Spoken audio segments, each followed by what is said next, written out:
ناظرین السلام علیکم، آپ دیکھ رہے ہیں سیاسی ٹی وی۔ عالمی خنے میں آپ سب کا استقبال ہے۔ میں محمد صدیق۔ سب سے پہلے سرخم پہ ایک نظر ڈالتے ہیں۔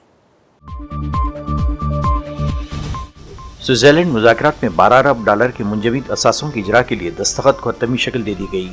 ایرانی مذاکرات کی ٹیم کے سربراہ محمد باقر خلیباف کا دعویٰ۔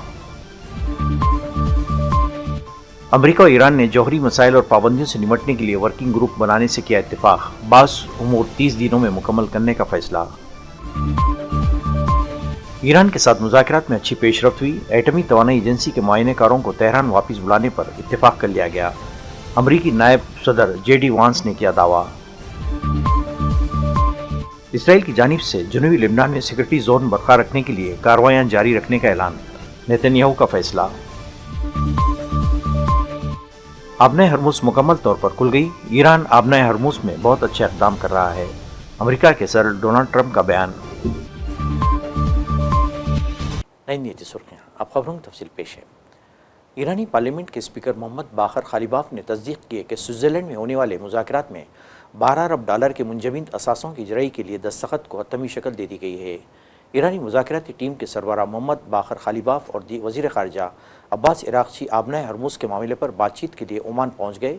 ایرانی پارلیمنٹ کے اسپیکر محمد باقر خلیباف نے اپنے بیان میں کہا کہ آبنۂ ہرمز میں جہازوں کی آمد و رفت پر رابطے کا نظام قائم کرنے پر اتفاق کیا گیا ہے۔ اقدام کا مقصد کسی بھی قسم کے تصادم یا کشیدگی سے بچنا ہے۔ انہوں نے بتایا کہ سوئٹزرلینڈ میں ہونے والے مذاکرات میں 12 ارب ڈالر کے منجمد اثاثوں کی اجرائی کے لیے دستخط کو حتمی شکل دے دی گئی ہے۔ اسپیکر محمد باقر خلیباف کا کہنا تھا کہ سوئٹزرلینڈ مذاکرات کی بنیاد پر لبنان کی علاقائی سالمیت و خود مختاری کی ضمانت دینے پر اتفاق کیا ہے۔ واضح ہے کہ امریکہ نے ایرانی تیل کی فروخت پر عائد پابندی اٹھا لی ہے، جس کے بعد 2 ماہ تک ایران امریکہ سمیت دنیا بھر میں اپنی پیٹرولیم مصنوعات فروخت کر سکے گا۔ To pay close attention. The sanctions are still in place. Therefore, we need to obtain waivers so that we can sell our oil and conduct our banking activities. These restrictions must be temporarily lifted until we are able to remove the sanctions completely. These waivers have now been secured and the relevant agreements have been signed.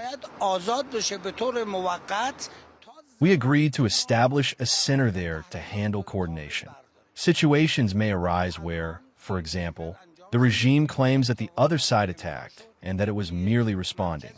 Such issues would be addressed and resolved in order to prevent a return to war, allow people to get back to their normal lives, and ensure that the areas occupied by Israel are vacated, that Lebanon's national sovereignty is respected, and that these measures are implemented.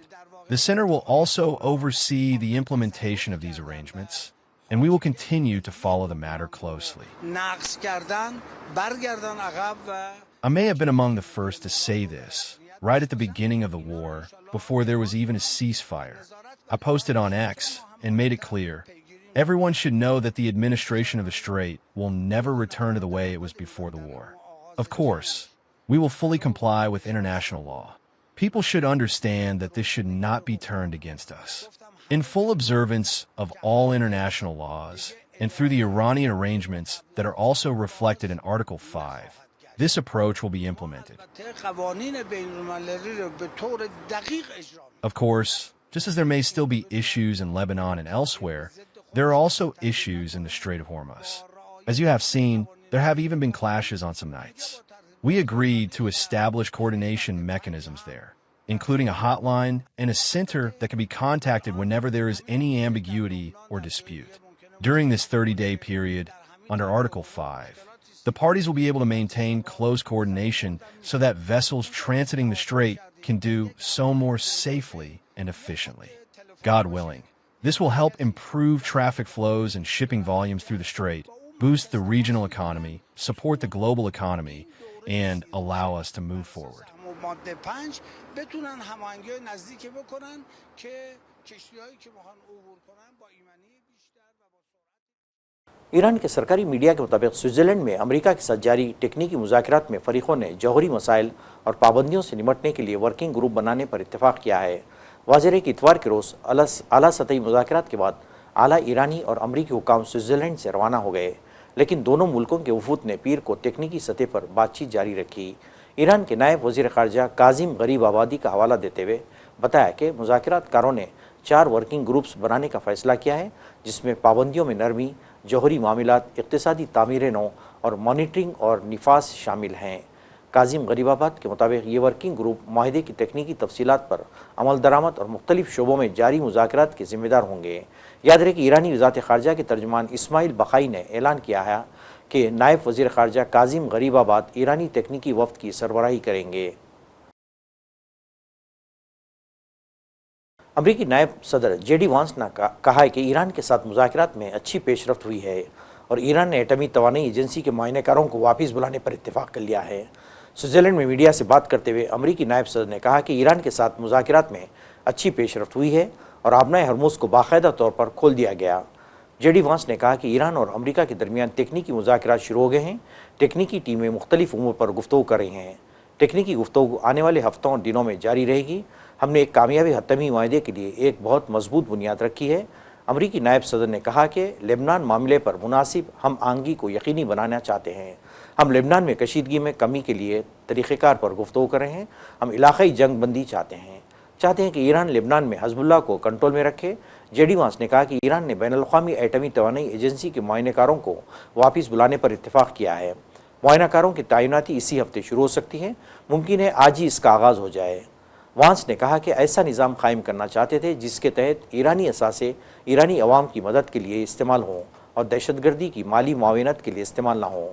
Ceasefire to manage the inevitable conflicts that will come up. We feel great about that. We're working with our allies from the Israelis to the Gulf Arabs to make sure that sticks, and we feel very, very good about where that is. We have the Iranians allowing weapons inspectors, nuclear inspectors into their country for the first time in a long time. We're obviously going to bolster that inspection regime to make sure they can never have a nuclear weapon.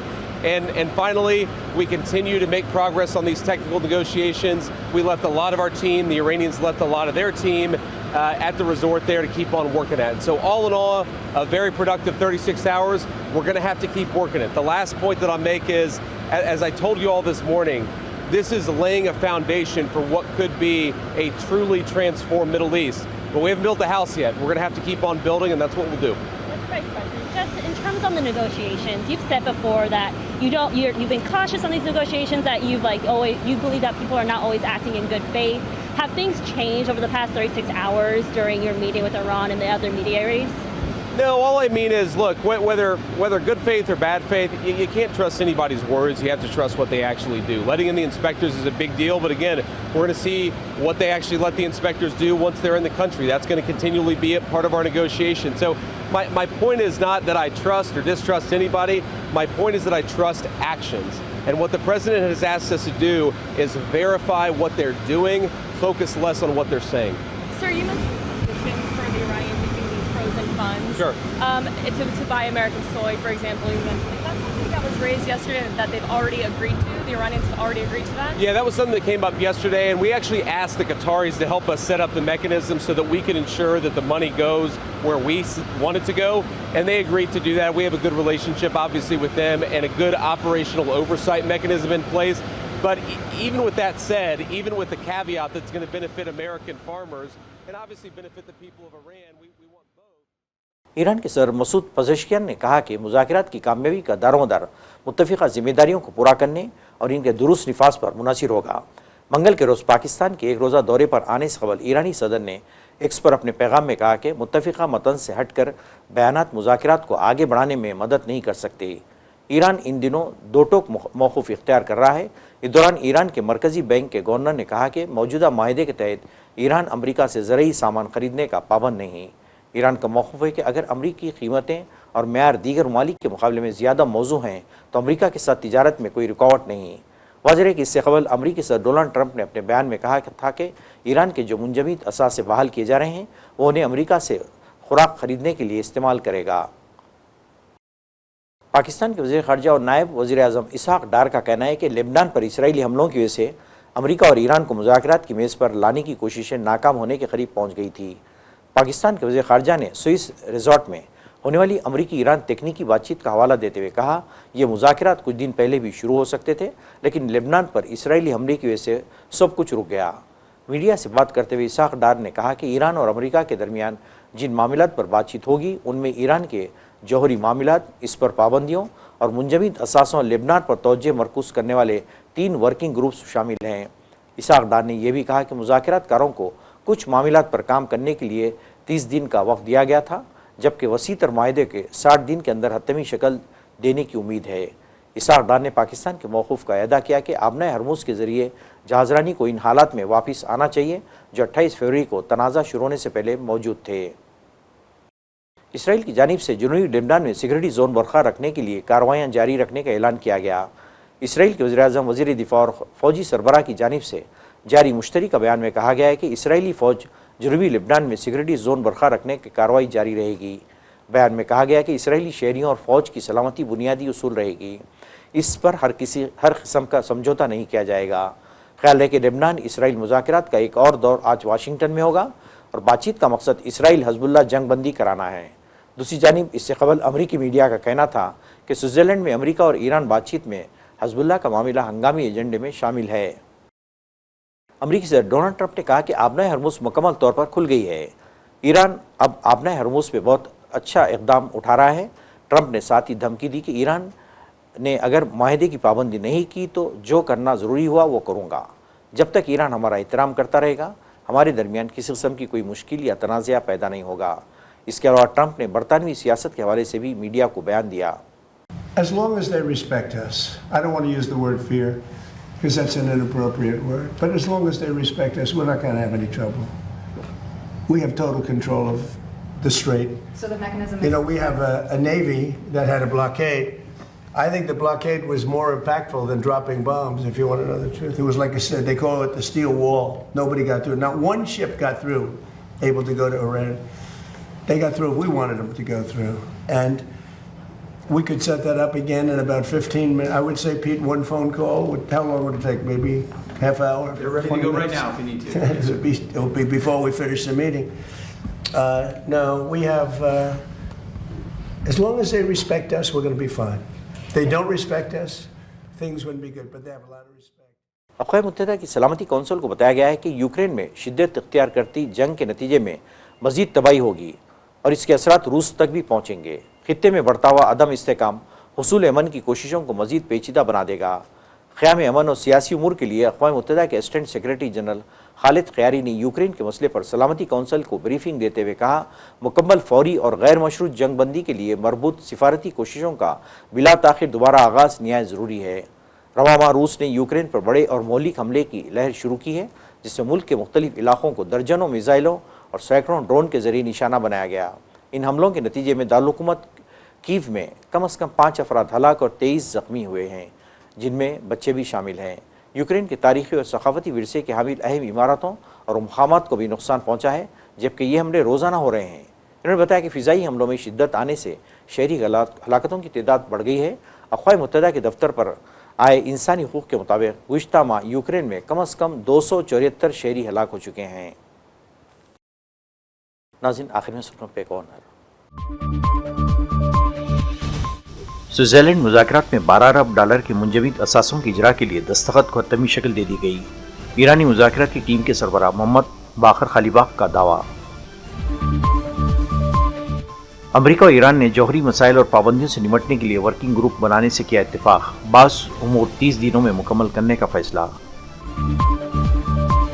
Iran کے ساتھ مذاکرات میں اچھی پیش رفت ہوئی، ایٹمی توانائی ایجنسی کے معائنہ کاروں کو تہران واپس بلانے پر اتفاق کر لیا گیا۔ امریکی نائب صدر JD وانس نے کیا دعویٰ۔